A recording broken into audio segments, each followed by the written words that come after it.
જય સિયારામ। નવા વિડીયોમાં આપનું બધાનું હાર્દિક હાર્દિક સ્વાગત છે। આજે આપણે આવ્યા છીએ ભાવનગર જિલ્લાનું અને તળાજા તાલુકાનું પાંચપીપળા ગામની અંદર આપણે આવ્યા છીએ। ત્યાં સરસ મજાનો બટુકાશ્રમ આવેલો છે। એના ગાદીપતિ હતા શ્રી લવલક્ષ બિંદુ મહારાજ। તો લવલક્ષ બિંદુ મહારાજના આપણે જીવન ચરિત્ર વિશે આપણે વાત કરીએ છીએ। વિડીયોની શરૂઆત કરતા પહેલા શ્રી રામદાસ બાપુના ચરણોમાં મારા કોટી કોટી વંદન। જય સિયારામ। બોલો લવલક્ષ બિંદુ મહારાજ કી જય। આ પાંચપીપળા ગામની અંદર લવલક્ષ બિંદુ મહારાજે ખૂબ જ ભજન કર્યું। ઘરે ભજન કરતા હતા ગૃહસ્થની અંદર, ત્યાં એક સંત પધાર્યા સંજયગીરી બાપુ, જેઓ એમને અમરનાથ લઈ ગયા અને અમરનાથની યાત્રામાં ગુરુજીને આત્મ સાક્ષાત્કાર શિવનો થયો, દર્શન થયા।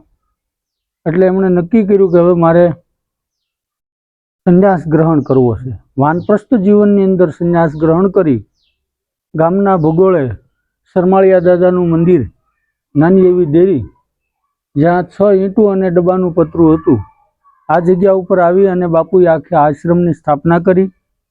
ખૂબ જ ભજન કર્યું। 12 વર્ષ સુધી ફલાહાર અને દૂધ ઉપર રહ્યા। દાદા ગુરુ શ્રી દુખીશ્યામ બાપુના આદેશથી 12 વર્ષનું અનુષ્ઠાન કર્યું। 21 કુંડી યજ્ઞ કર્યો। બધા જ મંદિરની પ્રાણ પ્રતિષ્ઠા કરી। વૈશાખ સુદ ચોથના દિવસે જે આ ભૂમિ ઉપર કરા પડ્યા હતા, જ્યારે એ ગોરબાપાએ કીધેલું કે તમારું ભજન અને મારું આ વેદશાસ્ત્ર બધું હાસું હશે તો કરા પડશે, હું કહું એટલી વસ્તુ લાવી દો। વૈશાખ સુદ ચોથના દિવસે બીડું હોમાણું, પ્રાણ પ્રતિષ્ઠા થઈ। આખું પાંચપીપળા ગામની અંદર પાણી પાણી થઈ ગયું। આ પછી ગુરુ મહારાજ અહીંથી નર્મદા મૈયાની પરિક્રમાએ ગયા, જે નાની અંબાજી એ બ્રહ્મમાં લીન થઈ ગયા, સમાધિસ્થ થયા અને ત્યાંથી આજે અહીંયા ફૂલ સમાધિ આશ્રમની અંદર છે અને 17 વર્ષ થયા। ગુરુ મહારાજે આ અષ્ટકોણ થાળું અને 13 શિવલિંગ એમણે પોતાનો પ્લાન છે, ધ્યાન યોગ દ્વારા જે એમને જે ધ્યાનમાં દેખાણું એ રીતે પોતાની રીતે આખું બનાવેલું છે। મૂળ જગ્યા સરમાળિયા દાદાની છે। આપણે જેમાં બેઠા એ એક નાવ છે, ભવસાગર તરવાની નાવ। લીમડો અને પીપળો ભેગો છે। નીમ પીપરને નાગદેવ વિટાઈને કરે વાલ, પાતાળપતિ પ્રગટ મણી નક્કી કરી દે ન્યાલ। संत की है तपोभूमि सरमालिया का वास है, नाही कैलाश दूर पाताल ही पास है। एक बात खास यहाँ हरिहर साथ है, अलखनाथ साथ साथ सिकोटा सुनाता है। आता है जाता है नाही डराता कछु, दादा आवे जाय से पण कोईने बीवरावता नथी, दर्शन दईने वया जाय छे।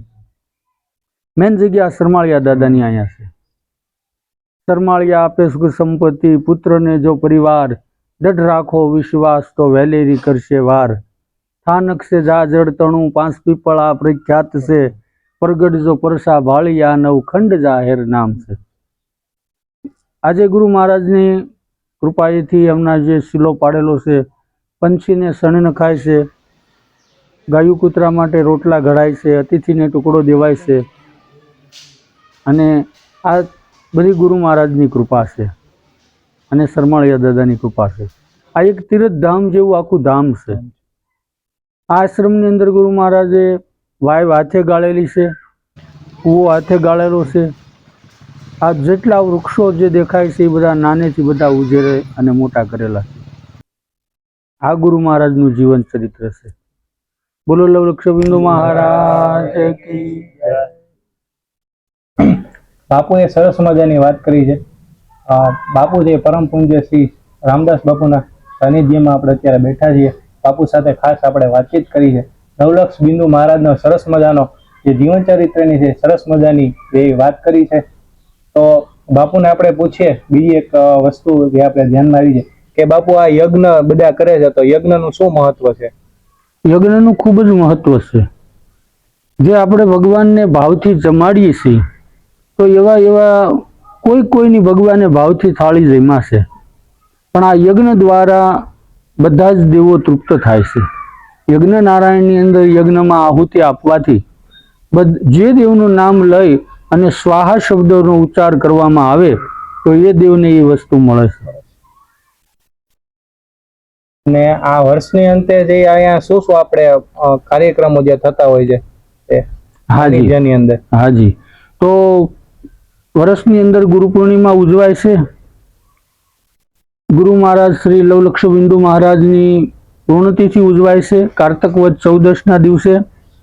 અને દર મહિનાની અંજવાળી ચોથે ગણપતિ દાદાના લાડવા અહીંયા બનાવાય છે, દાદાને ધરાવાય છે અને પ્રસાદ થાય છે. જે સિદ્ધ ગણેશ દાદા ગુરુ દુખીશ્યામ બાપુએ સફેદ આંકડાના મૂળમાંથી સિદ્ધ કરીને આપેલા છે ગુરુ મહારાજ. આપણે જે અત્યારે હવે કારતક માસમાં જે તિથિ આવે છે એ બાપુની કેટલામી તિથિ જે આવે છે? હાજી આ ઈ 17મી તિથિ આવે છે. 17મી તિથિ. હાજી. गुरु गोविंद दोनों खड़े किसको लागू पाए बलिहारी मारा गुरु देवकी गोविंद बताए एवं हमारा रामदास बापू नाना बाळक जेको निर्मळ स्वभाव जीवन चरित्र बापू ने एवं छे ने लवजी बापू नु जे एवं हतुं एवं हमारा रामदास बापू छे. अमे तो अवारनवार आश्रम में आवता ज होय छीए. सेवा स्वास्थ्य जी करी छे शुरू ज रहे हमारा तो भाई एवं छे. बापूनो स्वभाव निर्मळ छे, स्वभाव एक नाना बाळक जेको रामदास बापू. અત્યારે તમારે આ આશ્રમની થકી જેટલો તમારો સમય જે વીત્યો છે આ સાનિધ્યની અંદર, તો અત્યારે કોઈ એવો કોઈ પ્રસંગ છે જે તમને જિંદગીભર જે આ સાનિધ્ય થકી તમને જે યાદ આવતો હોય, જીવનભર તમને યાદ રહી જાય કે આ પ્રસંગ છે એ બહુ એક જીવનભર આનંદ વ્યક્ત કરી પ્રસંગ કોઈ હોય તો? હાજી હાજી એ વાત તો જ્યારે જ્યારે અહીંયા પ્રસંગો થાય છે એકથી એક સળિયાતા પ્રસંગ થાય છે ગુરુ મહારાજની કૃપાથી. હમણાં શ્રીમદ ભાગવતજીની કથાનું આયોજન થયું હતું જે બહુ ભવ્ય અને દિવ્ય થયું. હા, ગુરુ મહારાજની કૃપાથી જે અમે પ્રસંગો કરીએ છીએ એ લગભગ જીવનભર બધાને યાદ રહી જાય એવા જ પ્રસંગો થાય છે, આનંદ વિભોરે થાય છે. અને શ્રાવણ માસમાં 5મના દિવસે અહીંયા અમે અમરનાથ દાદા બરફાની પણ બનાવીએ છીએ, જે વડલાનું પોલારું છે એની અંદર બનાવી. અને આખા ગામ અહીંયા તલવટ ઝારવા અને શ્રીફળ વધારવા આવે છે. દાદાના પડસાઈ બહુ વાંચેલા છે. જીવન ચિત્ર છે બાપુ કથાનું.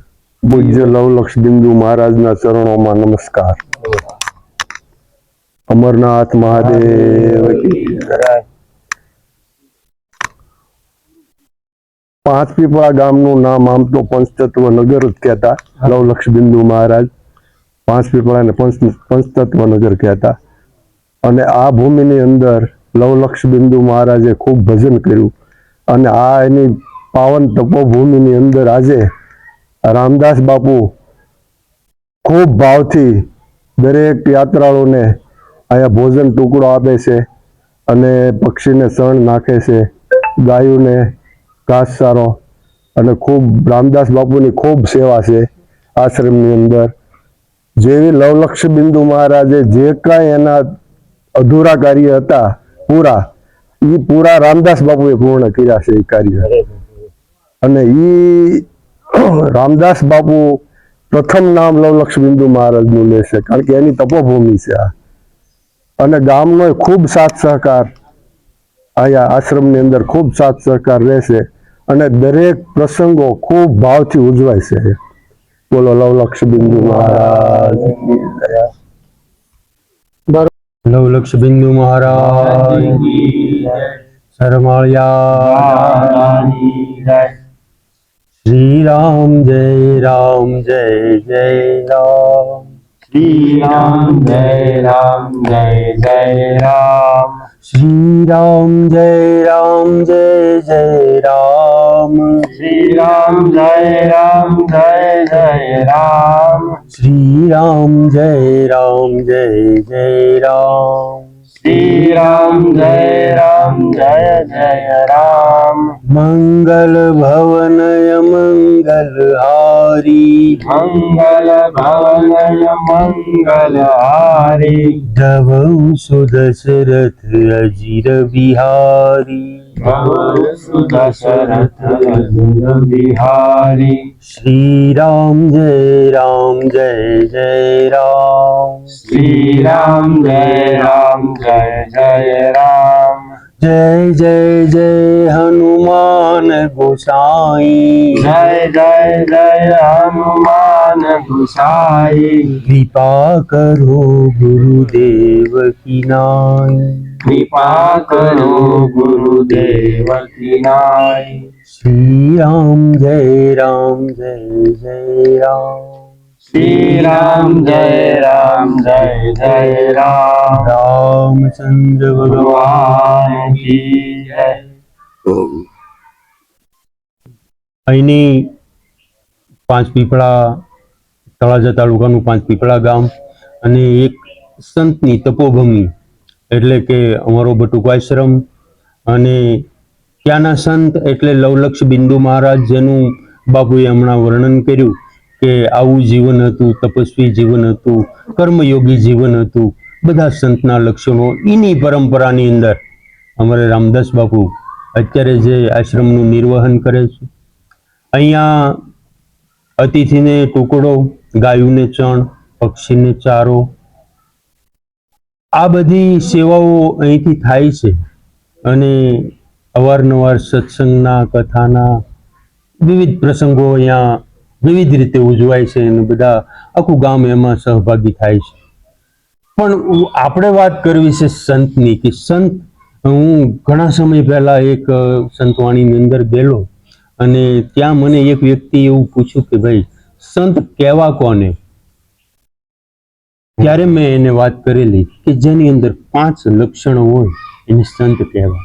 અમારા તુલસીએ લખેલું કે સંત સરલચિત જગત હિત જાની સુભાવ સનેહું બાલ વિનય સુની કરી કૃપા રામચરણ રતિ દેવું. પેલું તો જેનું ચિત્ત સરળ છે એ સંત. અને જો સરળ ચિત્તની જો વ્યાખ્યા કરવામાં આવે તો જેવું લવલક્ષ બિંદુ મહારાજનું જે ચિત્તની સરળતા એના કરતા અધિક સરળતા અમારા રામદાસ બાપુની અંદર. તો સરળ ચિત્ત અને જગત હિત. સંતની પ્રત્યેક કૃતિ જગત હિત માટે હોય છે. માણસોનું હિત જ કરવું, આ એક જ ભાવ હૃદયની અંદર રમતો હોય અને જેના સ્વભાવની અંદર સતત સ્નેહ વરસતો હોય, આ એક સંતનું ત્રીજું લક્ષણ. અને ચરિત્ર કેવું હોય સંતનું? તો કે બાલ વિનય. તમામ લક્ષણો બાળકને લગતા જ હોય. આવું એક જીવન હોય તો માનું કે આ સંતની ભૂમિકા છે. અને જ્યારે મળવાનું થાય ત્યારે કૃપા જ કરતા હોય અને જેને દુર્ગમ વસ્તુ દુર્લભ ગણવામાં આવે એવી રામ ભક્તિ જો કોઈ આપીએ કે તો આમાંથી કોઈ વ્યક્તિ કીધા વગરનું રહી શક્યું નથી કે સત્સંગ કરવો પડે, સત્સંગ કરવો પડે ને સત્સંગ કરવો પડે. સત્સંગ વગર રામ ભક્તિ બહુ ઓછા જે દેવી તત્વો પણ આપી શકે. એટલા માટે સંતોનું તો જેટલું ગુણગાન થાય એટલું ઓછું. ઘણા માણસોએ એવું કીધું કે ભાઈ આ તો સીધો જવાનો રસ્તો છે, આમાં બીજી કોઈ હથવારાની જરૂર નથી. પણ એ વ્યક્તિને જ્યારે પૂછવામાં આવ્યું કે સંગ કોનો કરવો, ત્યારે પાછા એ વ્યક્તિને કેવું પડ્યું કે સંતનો સંગ કરવો પડશે. સત્સંગથી પછી કબીર પંથ હોય, કબીરની ધારા હોય. કબીર ધારાએ બહુ સત્સંગનો મહિમા ગાયો છે. અમારા તુલસીએ એટલો ગાયો છે. તુલસી આગળ જતા એમ લખે, જે શ્રદ્ધા સંબલ રહિત નહીં સંતન કર સાથ, તિન કહ માનસ અગમતી જીન પ્રિય રઘુનાથ. જીવનમાં શ્રદ્ધા જો છે, સત્સંગ જોશે અને એ ક્યાં સુધી પહોંચવું છે એનું સરનામું જોશે. તો તમને અટકાવતા કોઈ પણ નહીં રોકે, તમને તમારી યાત્રાને કોઈ પણ કુંઠિત નહીં કરી કે તમે ત્યાં પહોંચશો જ, પણ સત્સંગ વગર પહોંચવું એ અગ્રમ ગુરુ છે. એટલે સત્સંગનો તો એક આગવો મહિમા છે જ. અમને જ્યારે જ્યારે અવકાશ મળે છે ત્યારે અમે અહીંયા આવીએ છીએ અને અમે ચોક્કસપણે એક એવું માનીએ છીએ કે અમારું જે 5 પીપળાનો જે લવલક્ષ બિંદુ આશ્રમ છે, બટુક આશ્રમ છે, એવું બહુ ઓછી જગ્યાએ જોવા મળે છે. કારણ કે અંદરનો ભાવ જ એવો. લવલક્ષ બિંદુ મહારાજ પછી જે કઈ આજે એ બધી ફરજ અમારે બાપુ અદા કરે છે, રામદાસ બાપુ, તો એ બધી એક આટલી બધી એક અંદરની સાત્વિક વૃત્તિ લઈને કરે છે, સારો ભાવ લઈને કરે છે.